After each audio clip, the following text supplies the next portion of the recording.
South Africa has a leadership role to play in social justice in Africa. This was discussed at the second annual Social Justice Lecture hosted by Professor Thuli Madonsela. The theme was Apparent Problems, Hidden Opportunities.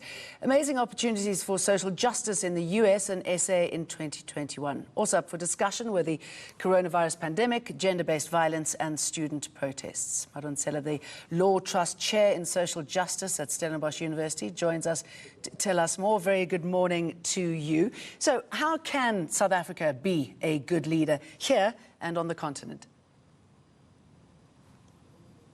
Good morning, Jane. Thank you for the privilege. According to Keith Errol Benson, South Africa and the US have an opportunity to set a gold standard. Okay, Professor, we've got a problem. We can't hear you. I don't know if there's anything you can tweak over there to boost the volume a little bit more. Sure. I don't know what happened. I can just get closer. Okay, excellent. Yes. All right. Sorry. Can you start that again? Yes. Right.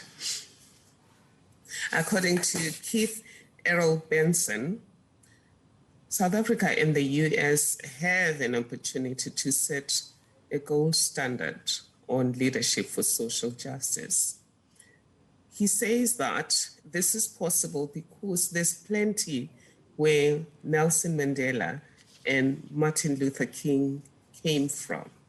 And secondly, within the chaos that is COVID-19, the fourth industrial revolution and the cries for Black Lives Matter, lies an opportunity to reflect on what does a socially just country look like, and then map up pathways for getting there, and then deciding between government, society, and business, who's going to do what and who's going to pay for what.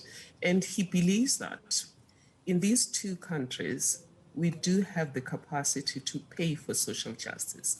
And he says we must pay for justice as insurance for peace. Okay, I mean, it all sounds good and a good way forward.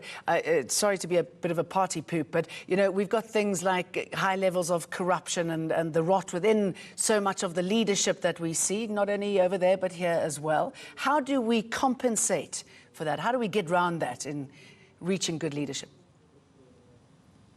Leadership. And that's precisely why we need leadership, because up until now, we have left everything to government. We have not demanded transparency. We have not demanded to be involved. If we set up the commission that Keith Errol Benson asks us to set up, within that process, leadership will rise, the kind of leadership that will make sure that we also act as a buffer against corruption. For example, at Stellenbosch University, we already have a process that is called the Social Justice M Plan. One of the key result areas there deals with raising civil society to lead at all levels, and that civil society to exercise social accountability by being its own eyes and ears to find out where is our money going to, who's making what decisions, and is the money being spent as agreed? And I guess to get to that point, we, the public, needs to have a louder voice, don't we? We need to get the courage to say Absolutely. Enough is enough and make that count. Absolutely, Jane. We need a louder voice. We need a united voice. We also need an agreement on what is social justice. For example, some people are happy to only deal with poverty. Even then, they're not prepared to deal with poverty in reality. They're prepared to deal with what I refer to as legal poverty. For example, legal poverty has two levels, what we call lower bound. Lower bound is people who live on 27 Rand 50 per day. And then upper bound is people who live at something like 120 Rand a month. Me and you know that even if you live at 3,500 Rand a month, you are poor. We need to agree on the fact that we have a problem, and that a large part of that problem comes from the fact that government architecturally built a society of unequals. That society of unequals is still with us now, demanding justice.